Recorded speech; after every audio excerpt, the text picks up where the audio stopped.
It's so fundamental to every story you'll ever write and the way you face life, that we have two sources of power, one driven by fear and the other driven by love. And we all need both. We need to be able to push back against what's going to hurt us, and we need to be able to pull in what'll bring us novelty and curiosity and love and, like all those things. Across the globe, storytellers are flipping the script. In books, in film, in TV, theatre and art. I'm Kimberly Lipschus and this is The Storymakers Rebellion, a podcast about the rule breakers, trailblazers and visionaries who are shaping stories on their own terms. My guest today is Kim Hudson. She is a narrative theorist, a pioneer in storytelling from the feminine perspective.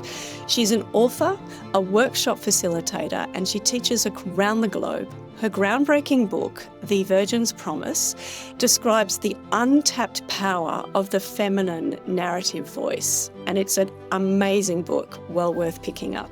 Kim drew on her work as a geologist, mapping the wilds of northern Canada and negotiating the rights with First Nations communities. Her work reveals that transformation doesn't always mean conquering the world. Sometimes it means coming home to yourself. Because the hero isn't the only one with 1,000 faces, and don't we know it? There's a virgin archetype out there, and it's time that we all get to know her. Welcome to the podcast, Kim. Thank you. Lovely to be here. As I was reading that introduction, actually, I was amazed at the bridge that you have from your early life as working in Canada, in the wilds of Canada, and I'd love to hear that part of your story that led you to where you are now. So I grew up in the 70s, and it was this time where we were all trying to be just like men, prove we could do everything that men could do. And so I got myself out there, trained up as a geologist, and worked helicopter supported bush camps in grizzly bear country, actually, literally. And so it was a fear-driven world. It was definitely dominantly men. And it was exciting. And I felt it was a privilege to get to be a part of that system. But also I recognized that the way they did things, the way all the men did things was actually different than my instinct. They were very competitive. They were trying to get the numbers, the most samples, the fastest samples. I actually cared about why mineralization would be here and what the rocks were doing when they were their movements, over time. And I would, if I saw a lake, I'd go for a swim. If I saw flowers, I'd put them in my hair. I was just communing with nature, and I found stuff. I was good at it. I saw stuff that people weren't seeing, and ended up staking ground, and I did quite well. So I realized that there are these two ways of knowing, and I also appreciated that. Being in that world, I learned to do things in a masculine way too, to use a helicopter safely, to figure out how to navigate bear country and cliffs and all those things. So it wasn't that I was shunning the hero's journey. I basically realized it's only half the story, and there's so much to be gained by doing both. So so I just found there's a pattern. There's a pattern that's starting to form, and I just was really curious about that. So I just kept following it, and it came to first the structure of the Virgin's journey. And did you know the hero's journey beforehand? You were talking about this this kind of notion of being at war with nature, and which of course is very hero's journey, striving, conquer, destroy anything in your path to get there.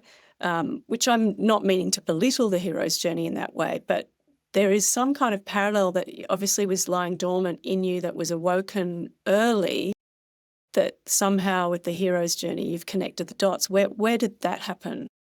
Yes, I was at film school Vancouver Film School, and they brought in a psychologist, and everybody was in the room. Like they rented a huge theater, and it was makeup and directors and camera people and the writers, and we all learned the 12 beats of the hero's journey. And it was life changing, literally life changing for me. I felt chills. I could recognize it. I felt so engaged with it. They talked about how Star Wars had been this journey, and I was like, I saw that. It was fundamental to our geology. We used to like reenact parts of it because we had planes, we had, all this kind of stuff, helicopters taking off. So I really identified with it. And then they said, all story from all time is a hero's journey. And I was like, wow, that cannot be right. It's actually in Joseph Campbell's philosophy. And they even told us that if you were writing a screenplay, especially back then, that was like the late 90s, is that they have so many screenplays to read overnight, like the initial screening process. And so they just go to page like 30, 35 and see if our hero crosses the threshold into a foreign land. And if he didn't, then it's not going to be a big box office hit. And so they would just put it aside. And I was like, that is crazy. But we didn't have any idea what that structure looked like for another type of story. So I started looking around, and I took courses in mythology, and I took a more obviously Jungian theory. And that's where I came across, actually, and this is worth talking about, the virgin archetype. And that word is so loaded that I was very hesitant to actually use it. And yet I couldn't find another word for knowing that you're of value just for being yourself, like a virgin forest. So it's also very big in Jungian theory, which also has that value yourself, that journey to come home to who you authentically are. So I used it. I thought that, well, it was when Virgin Records and Virgin Airlines and all of that was just coming out. But if I had $1 for every time I'm anywhere describing what my book is, I would be rich. There's something in that, though. The fact that so many people have to ask you about the title of the book, the use of the word virgin, how the dominant culture has actually wrestled and taken that and absorbed it, probably in a negative way, because it's become they've sexualized this Venus archetype. Yes, and it's interesting because there is a sexual component to the archetype. Exactly. And it is this ability through your sexuality to know yourself. So that's one of the beauties of it. It's not just about procreation or, a good time. There's actually, although it is that, it's your access to pleasure, but it's also your access to self-awareness, self-expression, and maybe even a spiritual connection. So all of those things are true. I do think that it's the patriarchal desire to know a person's a virgin so that they know that they're not raising someone else's child, that a lot of people object to that. But even that is true. That was a part of history, but that's actually the dependent world. This idea that a woman is seen just for her purity, that's something that she has to overcome. And that's, the good girl complex. Even that, they're all right. It's just women, mostly women actually, men seem to be kind of fine with it. But there's a real pushback to the title for women. Well, you've mentioned the dependent world, so it might be a perfect point to leap into what you did develop. Like, what is the Virgin's Promise? I'm sure you've got the standard 2-minute elevator version from that, distilled from a lot of years of research in your book. But could you, for people who don't know your work, what is the Virgin's Promise? What's this narrative arc? It's 13 beats, which I was pretty excited about. And I came up with them by reading Jungian thought and watching a whole bunch of movies that clearly were not a hero story, and found that there was kind of a cluster that had a few moments that were common to all of them. And so I came up with 13 beats, like the cycles of the moon in a woman's year. So basically, it's the story of a person that has learned from their culture to be a certain way, and then they get this opportunity to find like a secret world where they can experiment with being a different way, something more authentic. And from that they grow to the point where it's really hard to keep those two things separate. When they collide, the community has this huge backlash, and she has to choose. Is she going to go back and make herself small to make everybody happy? Or is she going to go forward, even though she's got no reason to believe she could find a home and be successful? But it's in her heart, it's what she knows of herself. So she decides to choose her light and moves forward. And in the end, the kingdom is brighter. The kingdom learns that they didn't know it, but they actually needed what the Virgin authentically had to bring, be that unconditional love or a new talent or a means for resilience.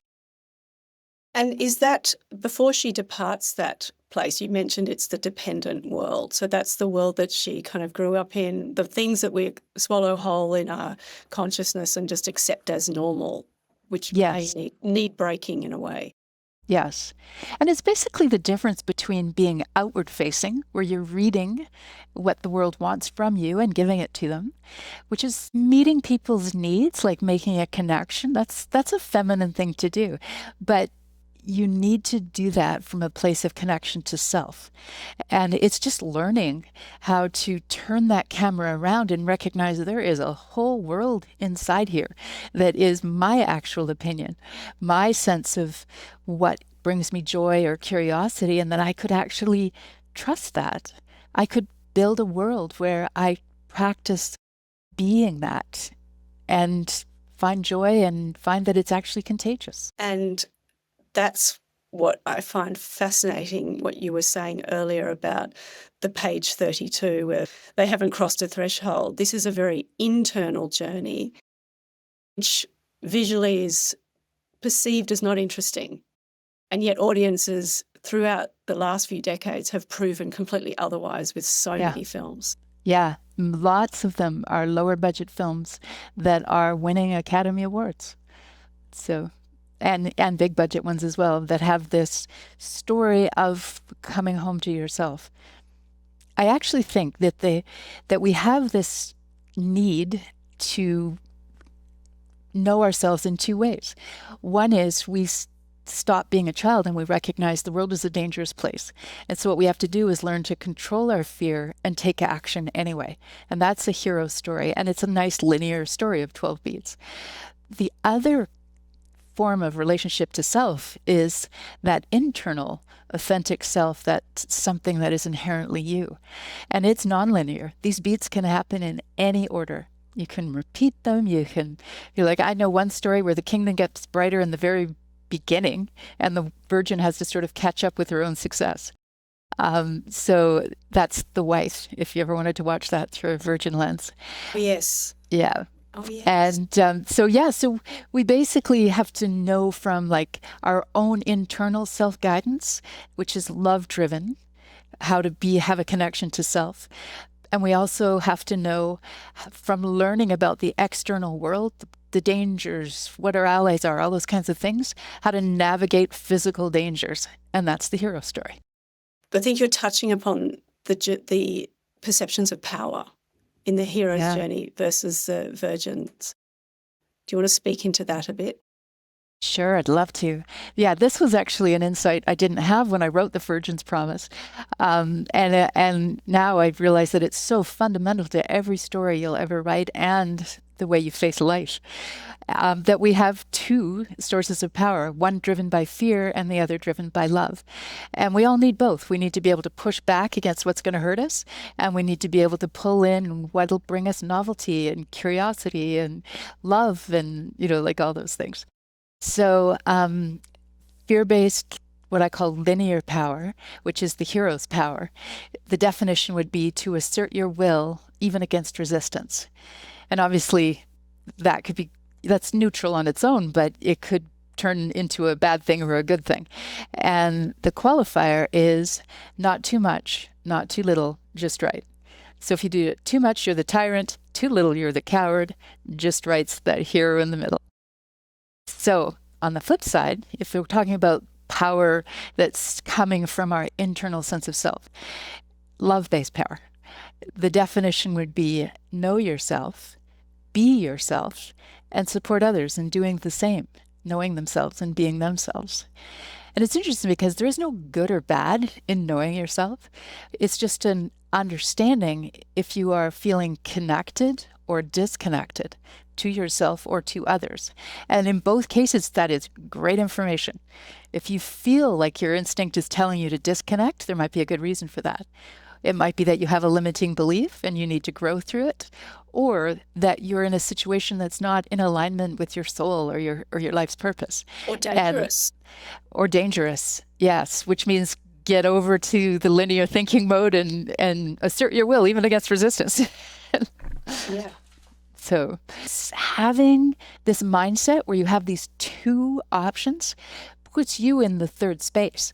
And this is where you want to be as a writer or as you navigate life. In other words, you can step back and decide, do I need to be fear-driven or love-driven here? And it sort of automatically teaches you that you exist separate from those two things that are pushing and pulling you. And is that the theory that you've come to recently with your book, The Bridge? Yes. Yes. Yeah. How did you come to this realization and develop The Bridge? Because I can see the connection points for both the Virgin's Promise and her journey and this, but how did you kind of land on that one? Yeah, so it took me a while, actually. I thought I was writing a completely separate book.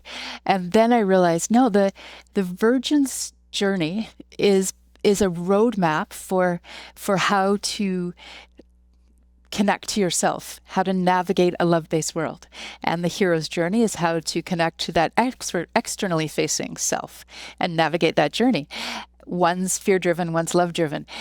And then there's an operating system to each of them. And it actually, it didn't take me long at all for them to pop out.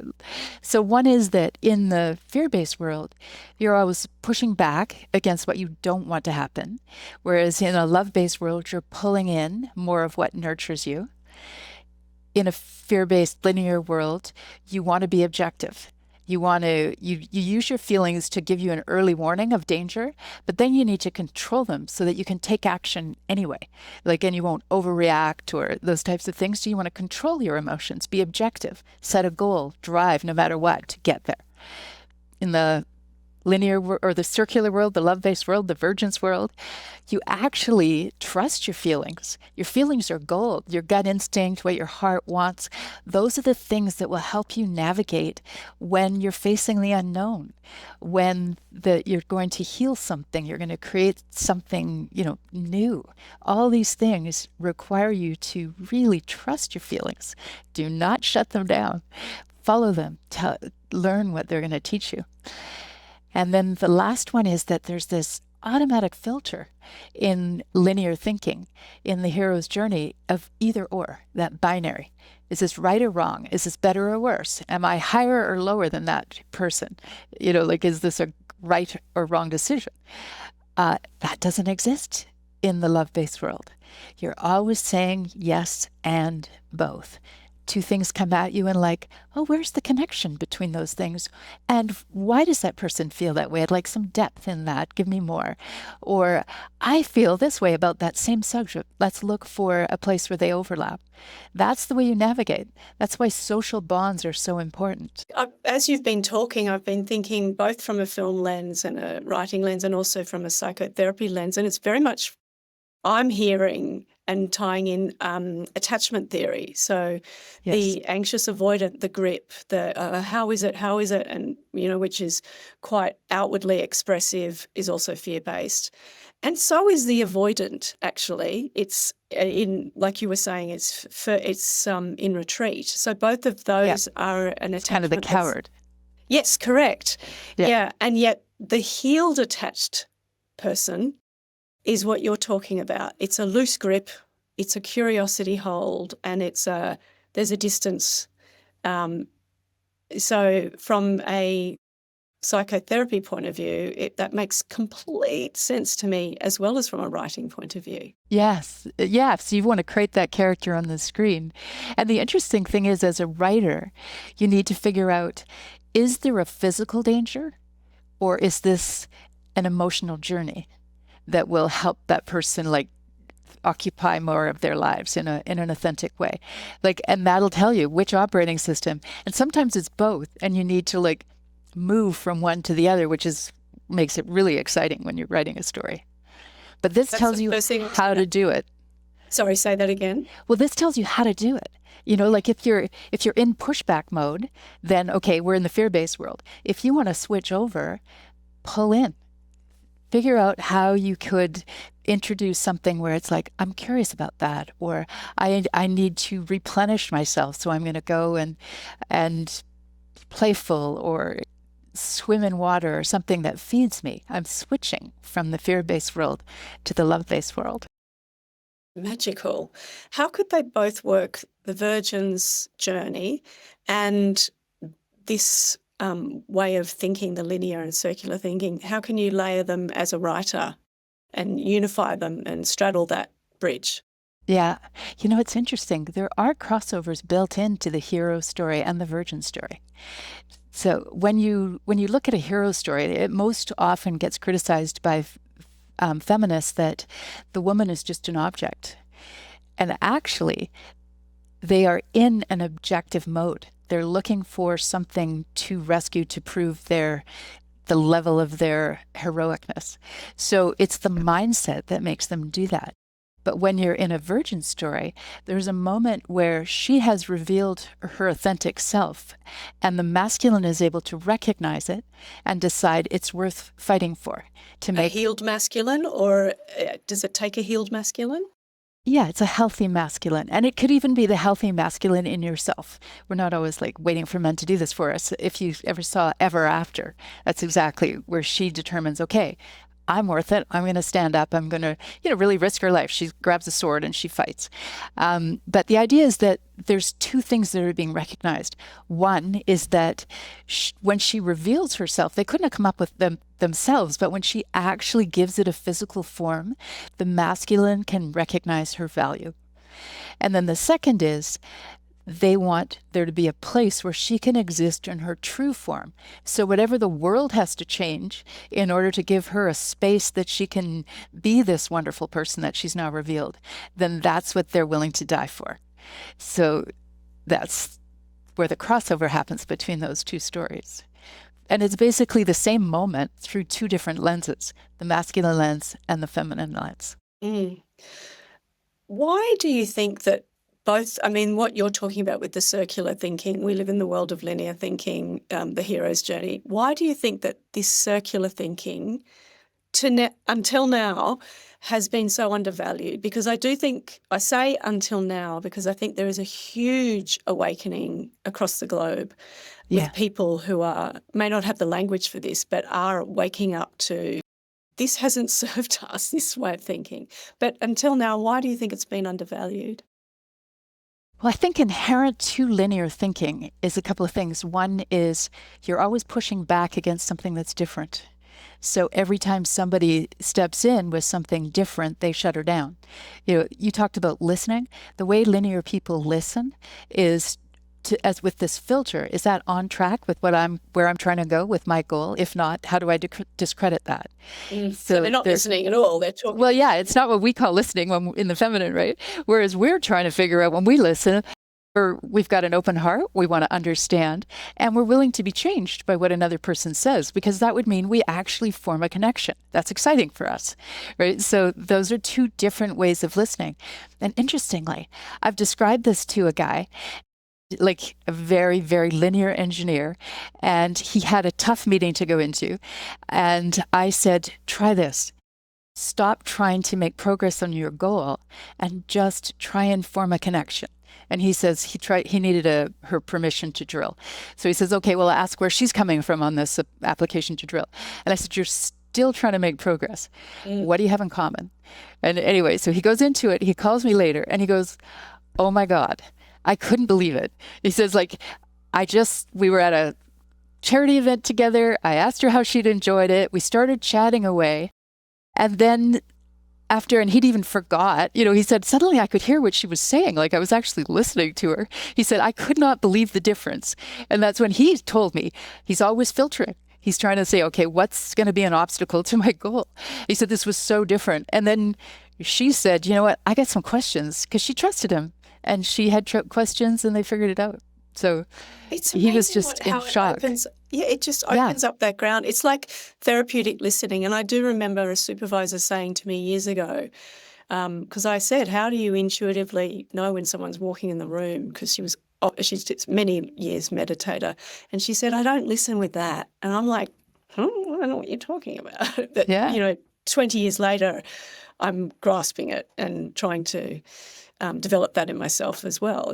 So she listens with her heart? Yeah, she actually meant with this. Whole body. I think she kind of did the whole body thing. Yeah. Yeah, that's really cool.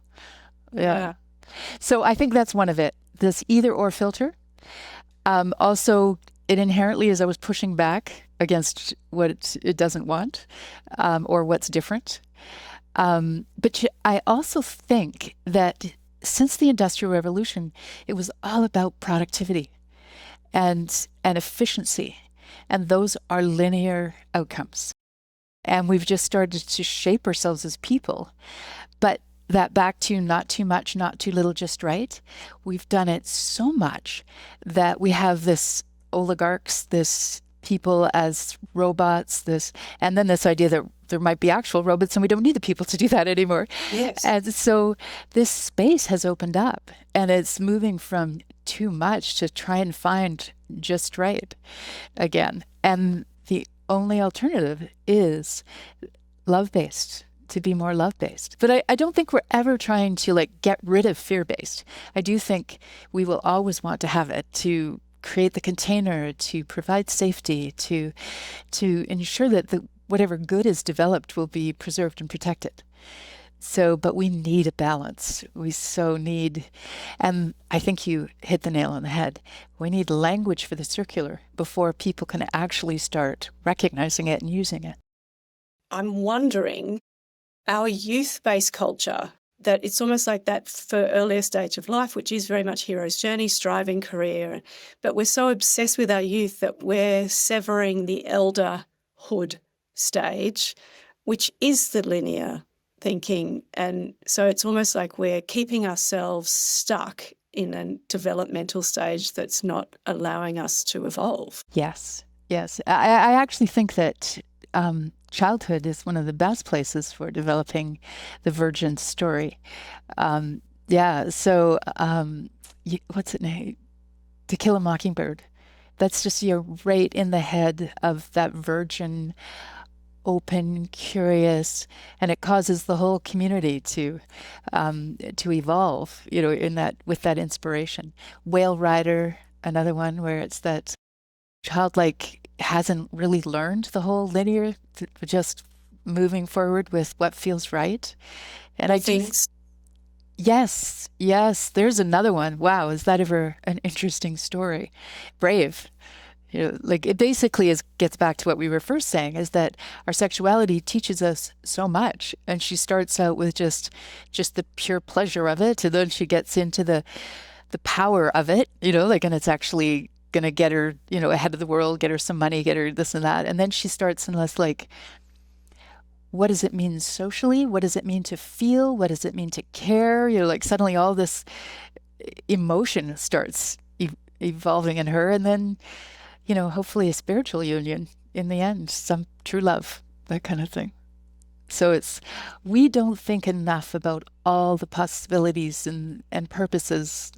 Purposes sound wrong. That's like productivity. Yeah. But that the depth of love, there's so much to it. It's not just about, the ones we see in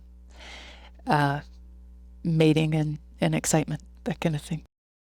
And I do feel I feel positive that there is an awakening, even if it's in reaction to all these oligarchs, and that the world is going, this is not working. What is there? Yes, so it's a real place for your work, a necessary place.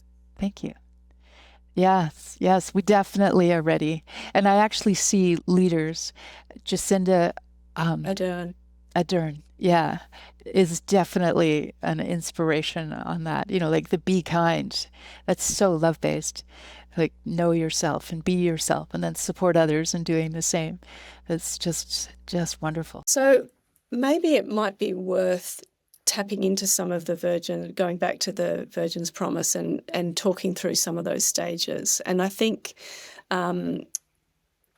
maybe you've spoken to us about some of the elements, but if we talk about the secret world, and because that's almost like a launch pad, I see that as the launch pad of the before and after. Could you speak into that stage and how important that is? Yes. When you're in a linear world, there's the minute you step out, you get corrected. Like get back in line. Membership requires you to think the way we think, that kind of thing. And the secret world allows you to not yet know exactly who you are, but to have the space to experiment, to be playful, to make mistakes, laugh them off, to be surrounded by people who actually are your friends. They just want to see you get closer to knowing what you're trying to find out. So they'll support you. They'll eat ice cream with you, when that's what's needed.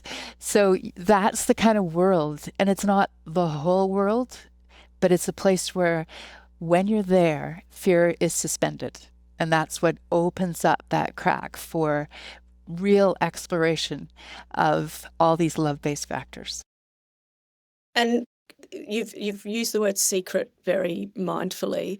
My question is, does it have to be secret to protect what is developing, like we were talking about, what doesn't have language yet, that tender animal inside the character as she's trying to explore because it would get trampled on? Exactly. You don't want to be nailed to the wall for saying the wrong words when you don't know the right words yet. This is a place where you get to try it out, and then when you can hear it, when it becomes physical in the world, like because you've said it out loud, you can go, and you can even get that back and forth experience when you get a little bit of a reaction and you realize what the linear world would think, and you go, how does that rationalize with, but you're still staying connected to what you think. You're not being told what to think. And that's super powerful. What would be an example of a character in a movie that would be still in that secret world and that is testing it out? Oh, there's just so many. Legally Blonde. Yeah, like I'm just like at any movie. But Legally Blonde is a nice one because she starts out and she believes the point is to get married, and her boyfriend's going to a school and she's not, so she's gonna, she realizes her ability to marry him is threatened. And then she's there and she meets people and they need this ability for somebody to know the law. And she's like, I could figure that out. She realizes she's got a curious mind that is really good at this. And she keeps it sort of small until she's gotten better at it. And then she's willing to take on open debate in class and those types of things. Bend It Like Beckham, where she believes, she's got this love of soccer, but her family is not ready to accept her as a soccer player. So she keeps doing it until she's good, so that her dad can see that she has a passion, and living out her passion is way more important than possibly being rejected by her culture. So in a way, it's like Maureen Murdoch's identifying with the masculine, but it's almost like it's a mini stage within that where I did identify it, and now how do I pretend I'm identifying it while I'm testing out a new way of being? Yes. I really enjoyed your last interview because I went through her beats and I thought there's amazing parallels, which shouldn't amaze me because I do believe it's part of the human condition, but it's just lovely to see every time. Yeah, I did. I really enjoyed when I asked her about that quote with Joseph Campbell and how she interpreted it when she was a younger person, then came to it later when he said that woman doesn't need to make the journey, she's already there, and how in her older self she went, oh, he's talking from a mythological point of view. She had a different listening. Yes. And I actually think he's thinking about the feminine that the masculine wants to come home to. And that's the person who's already been on her journey. So the masculine is attaching to somebody who's completed the journey. It's like in the Virgin's journey, it's quite towards the end of the story that the rescue comes in. She has to show herself before he recognizes her value. But it's like a duck swimming. You know, below the water, there's been a whole bunch of work that's happened here that the hero was not aware of. And I think that's what he's saying. He's just wasn't aware that there was a lot of work to get her to the place where she was different than the masculine, and that was valued ultimately, because they don't have a way to get there if they stay within their masculine side. One could use that parallel in the evolution of marriages as well. Especially when women go through menopause, they're doing this work, they're, like you say, paddling like a duck under the water, and the husband's just going on about his business, going, well, I don't know what's going on with her, and she's developing in this secret world. Exactly. It doesn't make sense to them until you bring it into life. And even then, you have to have experimented and make sure it's sort of a fully formed idea. They're not going to see the potential. They're just going to see the rebellion of it. Yeah, I guess that's why so many marriages break up around menopause. People say it's the man, you know, going out and buying the Lamborghini, but I do think that the facts and figures are that the women are instigating it. Yeah, I think that's true. And I think there's also a danger of like needing, when you're in a relationship, needing your partner to come with you. But it's almost like asking permission. And that's where it can fall apart. Like, I could only do this if you would, you know, accept me. But actually you have to accept yourself. You know, you have to, and then show what the finished, you know, like, this is what it means, not come along on the journey with me. That virgin journey is meant to be, you have to trust your own opinion. That's the goal. That's where, I used hero language there. That's the goal. Yeah. That's the epiphany. The epiphany. Yeah. Was when you recognize what it actually feels like to be in that internal world and to navigate and trust it. So the secret world is very important. That testing the formula is so important, that it is secret. Yes, it is. It's fundamental to the story. And of course, if you were to see it through a linear masculine hero lens, secrets means you have something to hide, that you're nefarious, that something's wrong, but not in the feminine world. You know, you need to.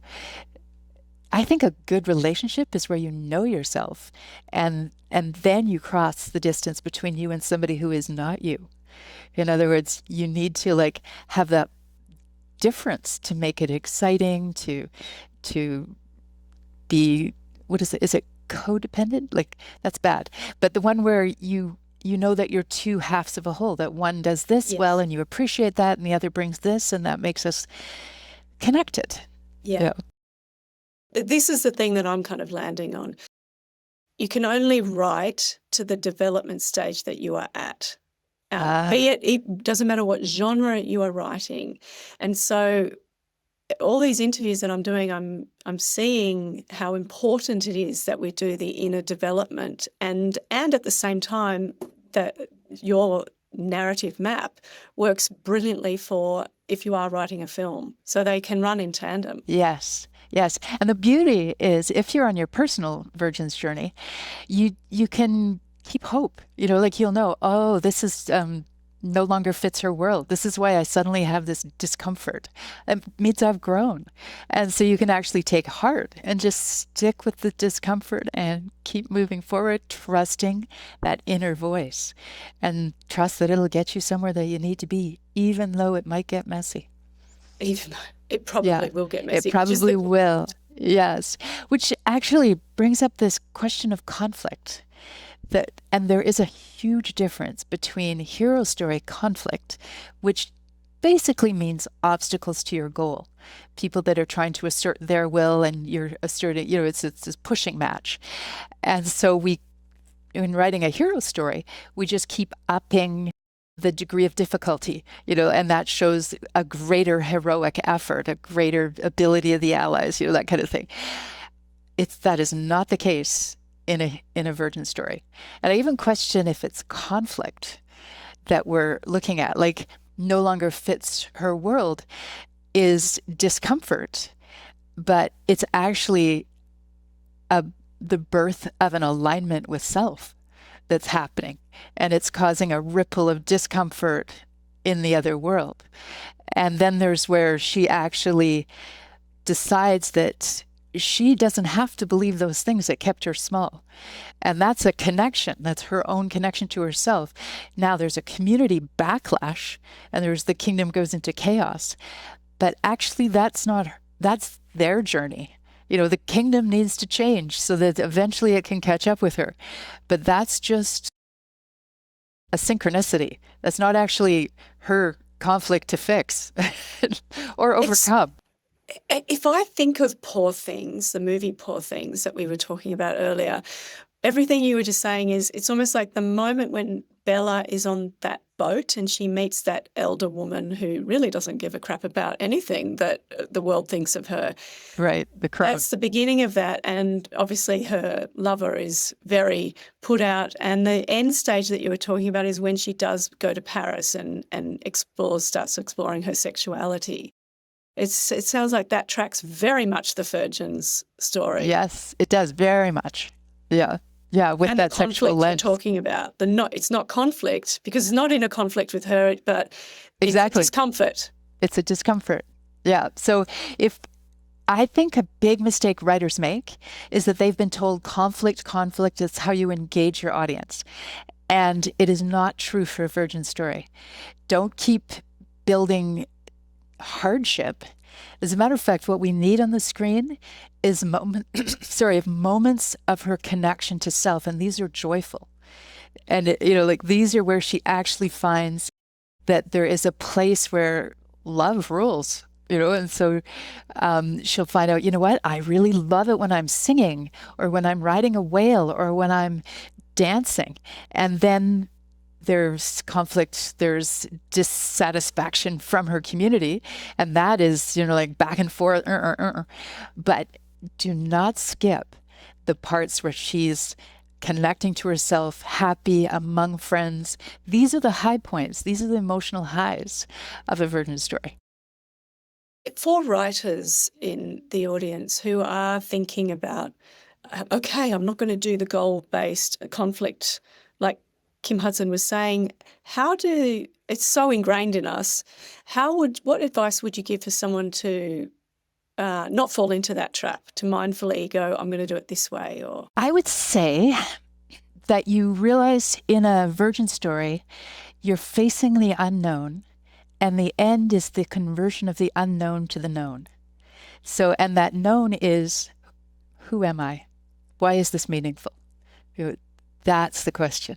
So, and in a hero story, it's a physical win, right? You achieved the goal, you stopped evil in its tracks, you righted a wrong.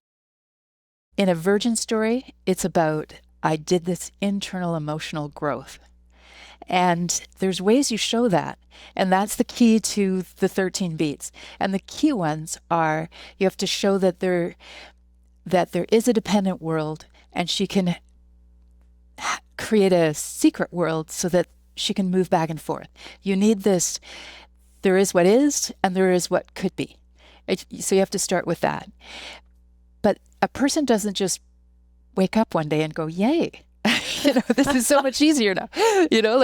First there's discomfort of realizing shoehorning yourself into one of those two worlds is making you feel uncomfortable. And the next is that there'll be a light bulb moment where you thought in order to be whole, to be in your family, to whatever, you had to conform to that dependent world. And you suddenly realize, I don't. That there is a life that does not include that limiting belief. I don't have to be small. I don't have to be asleep to my potential. I don't have to live with envy. I don't have to let people attack my soul, all those things. And that's still separate from choosing your light, right? You can cut the cord between you and that dependent world, but that still doesn't tell you, where am I going, right? What is that thing that could fulfill me? And then do I trust it? So that is chooses her light. And could you speak to me a little about the choosing the light? So, because I hear what you're saying about I don't have to conform, and it sounds like it becomes so uncomfortable, almost like a birth, where I can't yes, conform anymore. And then there's that crux, the crossroads of like, is she going to choose, or is she? And that doesn't have to be a female. I just want to specify that. yes, very true. Are they going to choose that way? Are they going to go back and shrink? Or are they going to go and choose their light? So could you speak into the choosing the light when a character does that? Yeah. Well, and the important thing is that you're facing the unknown. It's not because you've got a job and you could step into that, or, that someone else has done it in your family and you think, okay, I can just, follow in that path. You're facing the unknown, but you have a feeling inside yourself that this is what makes you happy. This is what gives your life meaning. And that it's not about winning. It's about that way of being, that, stepping onto that path is worth doing. And that's a life well lived. So that's why you do it. It's a forward motion energy, isn't it? It's coming from not a decision, but it's a propel. Exactly. It's like your body is telling you that this, and even though nobody you've ever known has, been able to do this, it's worth trying because it makes sense. It makes you happy. It's a need that you want to fill. And that's choosing your light. That's choosing your light. Yes. And what happens after that? What's the next process? When she's made herself visible, then someone in her community was like, oh my God, that is valuable. There's the missing piece. There's the reorder. Somebody's going to say, you know what? We need to create the space where she can exist like that. Not the way we wanted her to be, but in this new form that we never even knew was possible. And sometimes a person does it for themselves as an ever after, and sometimes somebody does it for you. I always use older films because everybody has probably seen them. Billy Elliot, where his dad and his brother change so that he has a place. They don't get it, but they get the whole community to pull all their nickels and dimes and get him to that ballet school because he has a talent. Yeah. But it took him to choose his light and risk losing them exactly to have them to come along with him. Yeah. And they fought, they were, the kingdom went into chaos, well, you must be gay, or well, there's no money for that. You got to get into the mine. But then they realized the mine is so bad that if he could do something else, that's love. Like if I could help him do something and he thinks he's got something else, I want to see what that is. So, Erin Brockovich is another one that just came to mind. Yes, absolutely. Yes. So it's again, like she's needed by her family to be her true self. And she recognizes that she's got a talent for bringing people together, sharing ideas, and giving and working hard to give them what they need. And that's what is her gift. And she shakes the cage. She shakes the cage. She refuses to conform in her look. This is me, and I want everybody to be authentic. I want, and they go, okay. Yeah, and I'm not going to sleep with those of you who find me attractive for it either. Exactly. Yeah. Well, considering we're kind of heading up to the end, we've spoken about some of the examples of current films. Is there anything you want to add before I kind of start concluding that in this conversation, I think these things are always co-created? Yeah, no, you've hit all of the top ones, the crisis part, the difference between the two. Oh, there's one. One thing I want to point out is that in a hero story, it begins and the village is good. And there's an attack on that village, a danger coming to the good. And the hero has been given instructions on how he can prevent its destruction. And in the end, the village is preserved and protected, and it'll go on into the future. In a virgin story, the village is where the people she loves are, but it needs to change. She can't live there. And so it's not just a story of the virgin changing. Her change is contagious, and the village changes out of love.